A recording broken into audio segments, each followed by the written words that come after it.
கடலூர் மாவட்டம் விருதாச்சலத்தில் ஒரு நேற்று இரவு ஒரு போராட்டம் நடந்திருக்கு.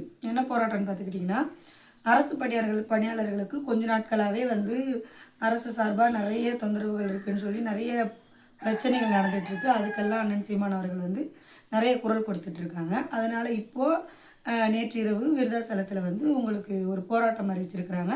அதனால் அண்ணன் சீமான் அவர்களை சிறப்பு உரையாற்ற கூப்பிட்டுருக்குறாங்க. அங்கே போய் நம்ம அண்ணன் சும்மாவே சூப்பராக மக்களுக்காக ஆதரவாக நிறைய பேசுவாங்க. அதுவும் இந்த அரசு பணியாளர்கள்னால் ஒரு நாட்டுக்கு இந்த பணியாளர்களோட அவசியம் என்ன, அதாவது ஆசிரியர்கள், வேளாண் குடிமக்கள், நெசவாளர்கள் சொல்லி இவங்க 3 பேருமே இந்த நாட்டுக்கு ஒரு பெரிய பெரிய தூண்கள் அப்படி கூட சொல்லலாம். அந்த மாதிரியானவர்களே அவங்களே இப்போ நடு ரோட்டில் நின்று தன்னோட உரிமைக்காக போராடுற காலகட்டமாக இது மாறிட்டு இருக்கு. அதை பற்றின நிறைய விஷயங்கள் பேசினாங்க. ஒரு கல்வியில் சிறந்த நாடுகள்லாம் ஒரு 5 நாடுகள் இருக்குது. அந்த 5 நாடுகளுமே ஆசிரியர்களுக்கு தான் முன்னுரிமை கொடுப்பாங்களாம். நீங்கள் இங்கே நம்ம நாட்டிலலாம் அப்படி கிடையாது.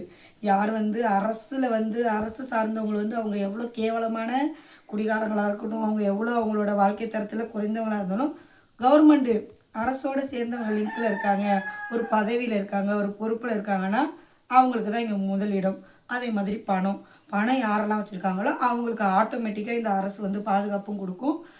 மக்களுமே சரி எல்லாருமே சேர்ந்து அவங்க ஒரு முன்னிறுத்தி வச்சுருப்பாங்க.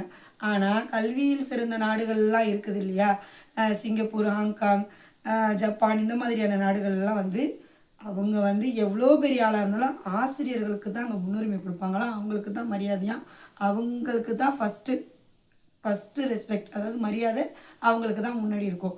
பணம் சார்ந்து கிடையாது. கல்விக்காக தான் அந்த நாடுகள்லாம் ரொம்ப முன்னேறிக்கிட்டு இருக்குது. நம்ம நாடெல்லாம் ரொம்ப பின்தங்கிக்கிட்டு இருக்குது.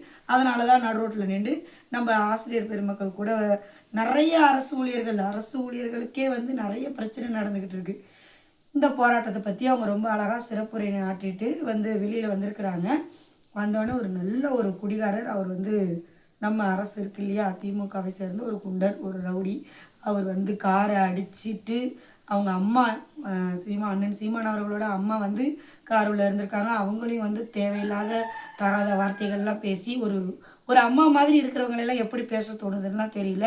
அந்த மாதிரி பேசவும் அங்கே உள்ள மக்கள்லாம் பொங்கி எழுந்துட்டாங்க. பொங்கி எழுந்து அவரை அடித்து அவர்கிட்ட போராட்டம் நடத்தி உடனே சாலை மறியல் போராட்டம் நடத்தி, சீமானோட தம்பிகள் நாங்கள் ஒத்துக்கவே மாட்டோம், உடனே இந்த நபர் மேலே வழக்கு பதிவு செஞ்சு கைது பண்ணணும்னு சொல்லி சாலை மறியல் போராட்டம் நடத்தியிருக்காங்க. அப்புறமா ஒரு டீமாக போய் காவல் நிலையத்தை அணுகி இந்த மாதிரி அவரை உடனே அந்த உரிய நபர் மேலே வழக்கு பதிவு பண்ணி கைது செய்யணும், எங்கள் அண்ணனுக்கு துப்பாக்கி ஏந்திய காவல் நீங்கள் பாதுகாப்பு தரணும்னு சொல்லி ஒரு கேஸ் கொடுத்து வழக்கு பதிவு பண்ணிட்டு வந்திருக்காங்க. நம்ம கவர்மெண்ட் இருக்கு இல்லையா, இவங்க என்ன பண்ணுவாங்கன்னா, 15 வருடமாக இவங்க இருக்கிறாங்க. அரசு மக்கள் பிரச்சனைக்காக கவர்மெண்ட் ஒரு எப்படி சொல்கிறது, ஒரு முதலமைச்சர் போட்டிக்கு போராடுறவங்க 15 வருடமாக போராடிக்கிட்டு இருக்கிறாங்க மக்கள் பிரச்சனைக்காக. 36 லட்சம் வாக்காளர்கள் இருக்கிறாங்க நம்ம அண்ணன் சீமான் அவர்களுக்கு. இவங்களுக்கு இப்படி ஒரு பாதுகாப்பு இல்லை. ஒரு தனியார் யூடியூப் நிறுவனத்தை சேர்ந்த ஒருத்தர் அவர் இந்த எதிர்கட்சியில் உள்ளவங்க பெண்களை இந்த மாதிரியான ரொம்ப ஆபாசமான வீடியோக்கள், பெண்கள் எல்லாம் அவமதிவாக பேசுகிறது, அண்ணன் சீமான் அவங்களோட குடும்பத்தை அவங்க என்ன பண்ணுறாங்கங்கிறதெல்லாம் அவங்க தளத்தில் போடுறாங்களாம். அந்த தனியார் யூடியூபருக்கு துப்பாக்கி ஏந்திய காவல் பாதுகாப்பு கொடுத்துருக்காங்களாம். இது ஒரு பெரிய உலக சாதனையாக என்னன்னு தெரியல. இவ்வளோ கஷ்டத்துலேயே மக்களுக்காக பிரச்சனை பண்ணுற அண்ணன் சீமான் அவர்களுக்கு அந்த மாதிரியான பாதுகாப்பு இது வரைக்கும் கொடுக்கலையா.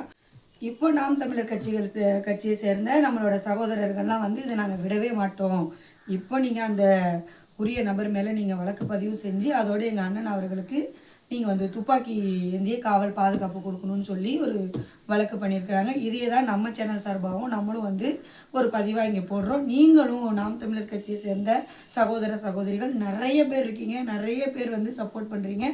இப்படி இதில் இவங்க காவல்துறை எந்த ஒரு நடவடிக்கையும் எடுக்கலைன்னா தமிழ்நாடு முழுதுக்கும் கொந்தளிக்கும் அப்படிங்கிற விஷயத்தையுமே பதிவு பண்ணியிருக்கிறாங்க. ஆமாம், இப்போ நிறைய ஊடகங்களில் நம்ம பார்த்துக்கிட்டு தான் இருக்கோம். அண்ணன் சீமான் அவர்கள் எடுத்திருக்க மாதிரி பிரச்சனைகளை எடுத்து யாருமே பேசலை, எந்த தலைவருமே பேசலை. நீங்கள் நல்லா கவனித்து பாருங்கள். திட்ட தான் செய்கிறாங்க.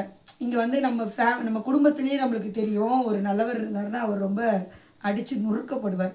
ஒருத்தவங்க நேர்மையாக இருந்தாங்கன்னா அவங்க ஊர்லேயும் சரி அவங்க ஒதுக்கி வைக்கப்படுவாங்க. இது வந்து விதிவிலக்காக போய்கிட்டு இருக்குது. இதில் வந்து விதிவிலக்கு நம்ம சீமானமா இருக்க முடியாதுல்ல. அவங்களும் ஒரு சாதாரண மனிதன் தானே. அவங்களும் ஏகப்பட்ட திட்டுக்களும் பேச்சுக்களும் தொந்தரவுகளும். இப்போ பாருங்கள், காரை அடித்து உடைக்கிற அளவுக்கு ஒரு திமிரு, ஒரு இந்த அதிகாரம் எங்கேருந்து வந்துச்சு, அந்த அடக்குமுறை எங்கேருந்து வந்துச்சு. அதனால் இந்த பிரச்சனையை நம்ம சும்மா விடக்கூடாதுங்கிறத இந்த பதிவு மூலயமா நாங்கள் வந்து தெரிவிக்கிறோம். நீங்களும் இந்த வீடியோ பார்க்குற அத்தனை சகோதர சகோதரிகளும் உங்களுடைய கருத்துக்களையும் உங்களுடைய எதிர்ப்பையும் கருத்துக்களாக பதிவிடுங்க. அஸ்ஸலாமு அலைக்கும்.